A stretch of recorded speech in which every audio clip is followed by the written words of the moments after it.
Welcome back to your channel real concept. तो आज का वीडियो सबसे इंपॉर्टेंट होने वाला है क्योंकि आज मैं बात करने वाला हूं बेस्ट ब्रांच को लेकर के। ठीक है, चलते हुए ट्रेंड्स में यानी आज के टाइम में कौन से ब्रांच ट्रेंड्स में है या फिर कौन ऐसे ब्रांच है जिनके स्कोप बहुत ज्यादा है, कौन सा ब्रांच है जिससे आप बहुत ज्यादा पैसा कमा सकते हैं, कौन सी ऐसी ब्रांच है जिससे सरकारी नौकरी बहुत जल्दी लग सकती है।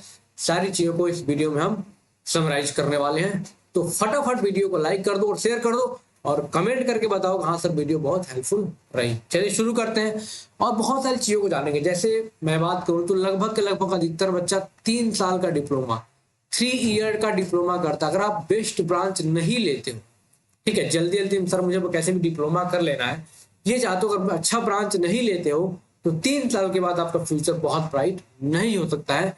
तो इस वीडियो को देखना अच्छे से और समझना कौन सी ब्रांच आपके लिए सबसे हेल्पफुल हो सकती है।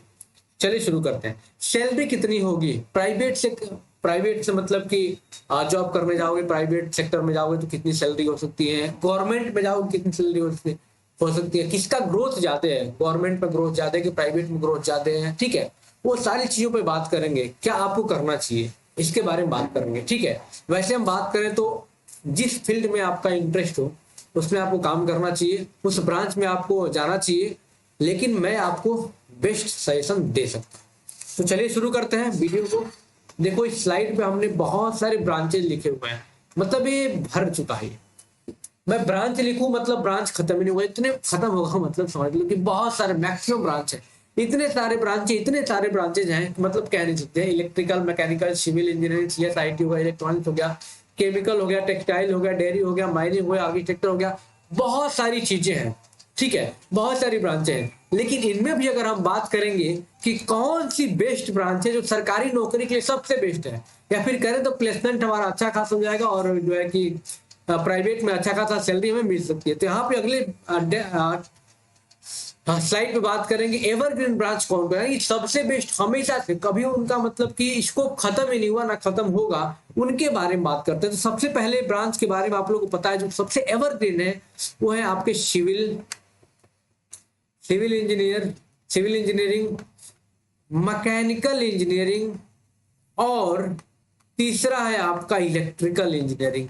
ये लगभग मैं हर एक वीडियो में बताता हूं बाबू कि ये तीनों ब्रांच एवरग्रीन ब्रांच है, यानी कि इनका स्कोप कभी भी खत्म नहीं होता है।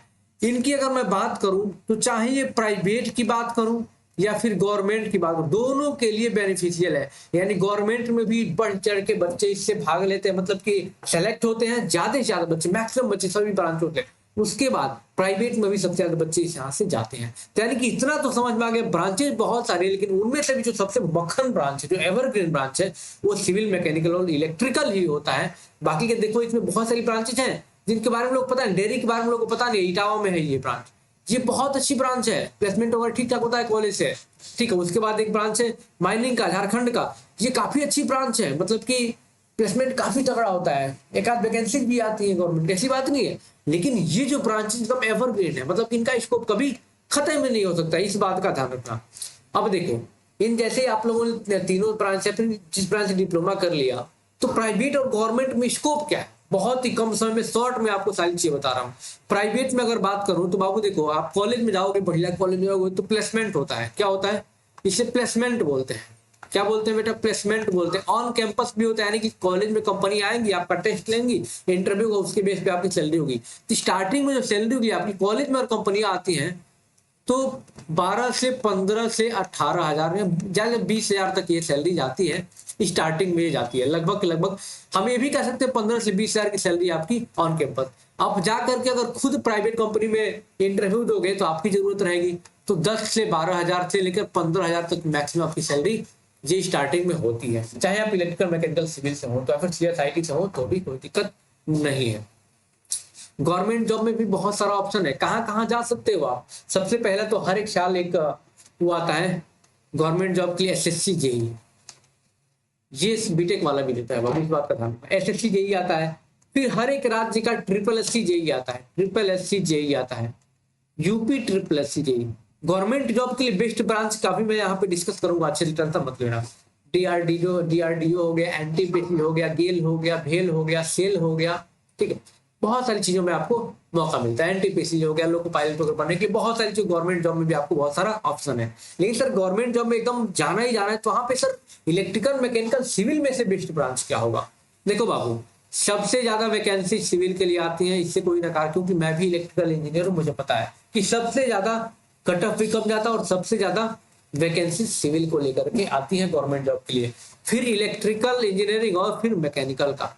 इस बात का ध्यान रखना। ये बात है ना कि सिविल तो बाबू एकदम एवरग्रीन है, इसमें कोई डाउट नहीं। गवर्नमेंट के लिए, प्राइवेट के लिए इलेक्ट्रिकल, मैकेनिकल, सिविल, सीएस तीनों बेस्ट है। अगर आप बीटेक करना चाहते हो तो सीएस से डिप्लोमा करो और बहुत ज्यादा पैसा आप कमा सकते हो। अब 50,000 रुपए की बात हुई तो गवर्नमेंट जॉब में बात करें तो कोई भी ऐसा जॉब नहीं है जो 35,000 से कम की सैलरी से स्टार्टिंग है। किसी किसी में 45 भी है, 40 भी, यानी कि इससे कम की सैलरी आपकी नहीं है और ये बढ़ती भी रहती है एज गवर्नमेंट रूल, आपको पता है। प्राइवेट में बात करें तो प्राइवेट में ग्रोथ आपका काफी अच्छा खासा है, ठीक है। अगर आपकी सैलरी अगर स्टार्टिंग 15,000 से होती है तो अगले साल ये लगभग 16-17,000 ऐसे करके 5-10 साल में आप आराम से 50,000 पार पहुंच जाओगे। 5 साल बाद 8 साल बाद आप इसके पार पहुंच जाओगे, 8-10 साल बाद, 10 साल मान लो, इसके पार पहुंच जाओगे। उसके बाद ये ग्रोथ होगा, आपको 60 भी पहुंच सकते हो आगे। यानी कि अगर कंसिस्टेंटली काम करो प्राइवेट में, मन से, स्किल आपके पास अच्छे हैं तो प्राइवेट में बहुत ज्यादा पैसा आप कमा सकते हो, लगातार आप कंसिस्टेंसी से काम करते हैं तो, ठीक है। प्राइवेट में भी काफी अच्छा पैसा है। जो मैंने बात बताना था ना कि कौन कौन से ब्रांच बेस्ट है, कौन कौन करना चाहिए, प्राइवेट से कौन सेक्टर, प्राइवेट से कौन सा बेस्ट है, गवर्नमेंट में कौन सा बेस्ट है, वो सारी चीजें मैंने आपको बता दी कि 50,000 की सैलरी भी आप प्राइवेट से कमा सकते हो, उससे ऊपर भी जा सकते हो, उसमें कोई डाउट नहीं है। क्योंकि 3 साल का वक्त आप दे रहे हो तो आप सोचोगे कि सर 3 साल हम दे रहे हैं तो मतलब कि कुछ होना चाहिए ना कि फालतू का वेस्ट ना हो, कि 3 साल करे सर इसका कोई स्कोप ही नहीं है, तो स्कोप होना चाहिए। ये चीजें मैंने बहुत ही शॉर्ट टर्म, बहुत जल्दी सारी चीजें आपको बता दी कि कहाँ कहाँ क्या क्या है, कौन कौन है तो बेस्ट है। इसलिए SIT मिलोगे तो कोई दिक्कत नहीं, बस गवर्नमेंट जॉब में दिक्कत आएगी, आपको दिक्कत क्या नहीं होगी, ठीक है। और CSIT प्राइवेट की बहुत ही बेस्ट है, बहुत, क्योंकि आज के टाइम में देखो हर चीज क्या कंप्यूटर बेस्ड हो रहा है, हर चीज ऑनलाइन हो रहा है, तो CSIT बेस्ट है, दो बेस्ट है मैं कहूंगा। डिप्लोमा के बाद बीटेक कर लेते हो आप तो मतलब उसमें कोई डाउट ही नहीं है, ठीक है। तो ये सैलरी, ये जॉब प्राइवेट में, गवर्नमेंट में, सारी चीजें मैंने आपको बहुत बेसिक से बता दी। और मैं